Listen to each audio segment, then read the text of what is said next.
ఇక నల్గొండ జిల్లా వార్తల విషయానికొస్తే నల్గొండ జిల్లా డిండికి సంబంధించినటువంటి రెవెన్యూ ఇన్స్పెక్టర్ రామ్నాయక్ ఏసీబీకి పట్టుబడ్డాడు. పక్కనటువంటి పడమటి తండాకు చెందినటువంటి పాండునాయక్ అనేటువంటి వ్యక్తి తన బిడ్డ పెళ్లికి సంబంధించినటువంటి కళ్యాణ లక్ష్మి చెక్కు సంతకం పెట్టడానికి దాదాపు 3 ఏళ్లుగా తిరుగుతూ ఉన్నారు. కానీ చెక్కు పైన సంతకం పెట్టట్లేదు.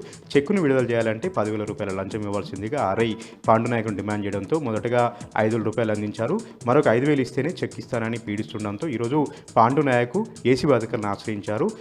రెడ్ హ్యాండెడ్గా 5,000 రూపాయలు ఇస్తుంటే ఏసీబీ అధికారులు రామ్నాయక్ను పట్టుకోవడం జరిగింది.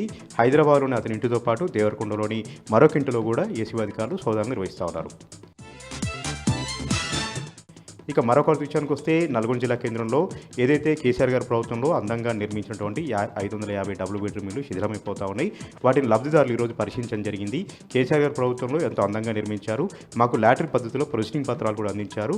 కానీ కాంగ్రెస్ పార్టీ వచ్చిన తర్వాత గృహప్రవేశం చేసుకోకుండా మమ్మల్ని ఇబ్బంది పెడుతూ ఉంది. ఫలితంగా సంవత్సర కాలంగా అవన్నీ కొనరిల్లిపోతూ ఉన్నాయి. మరమ్మతులకు గురవుతూ ఉన్నాయి. దొంగలు పడుతూ ఉన్నారు. తలుపులు దర్వాజులు కిటికీలన్నీ కూడా దొంగలించుకుపోతూ ఉన్నారు.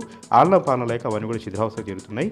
ఇప్పటికైనా సరే స్థానికంగా మంత్రి కోమటిరెడ్డి వెంకరెడ్డి చిన్న మరమ్మతులు చేయించి మౌలిక సదుపాయాలను కల్పించి తమకు గృహప్రవేశానికి సంబంధించినటువంటి అనుమతి ఇవ్వాలని కూడా డబుల్ బెడ్రూమ్ లబ్ధిదారులు డిమాండ్ చేస్తూ ఉన్నారు. ఇక సూర్యాపేట జిల్లా వార్తల విషయానికి వస్తే సూర్యాపేట జిల్లా కోదాడలో సిలిండర్లు దొంగతనం చేసినటువంటి ఒక వ్యక్తిని కోదాడ పోలీసులు అరెస్ట్ చేశారు. అతని వద్ద నుంచి 40 సిలిండర్లు స్వాధీనం చేసుకున్నారు. దసరా, దీపావళి, సంక్రాంతి పర్వదినాల సందర్భంగా తాళం వేస్తున్న ఇళ్లను టార్గెట్ చేసుకుని కేవలం సిలిండర్లను మాత్రమే ఈ వ్యక్తి దొంగతనం చేస్తున్నట్టుగా కోదాడ పోలీసులు వెల్లడించారు.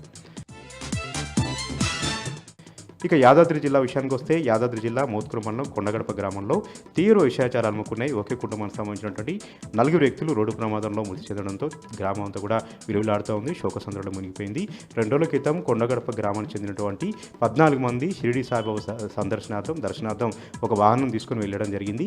నిన్న అక్కడ వెళ్తుంటే క్రమంలో వాళ్ళు ప్రయాణించినటువంటి తుఫాన్ వాహనం ట్రాక్టర్ని ఢీకొట్టడంతో రోడ్డు ప్రమాదం చోటు చేసుకుంది. అక్కడికక్కడే 4 వ్యక్తులు చనిపోయారు. ఆ 4 వ్యక్తులు కూడా ఒకే కుటుంబానికి సంబంధించిన వారు కావడంతో గ్రామంలో విషాచారాలు అమ్ముకున్నాయి. మరొక 4 కూడా తీవ్రంగా గాలయ్యాయి. ఈ 4 మృతదేహాలను కూడా గ్రామం తీసుకొచ్చి అంత్యక్రియలను పూర్తి చేశారు.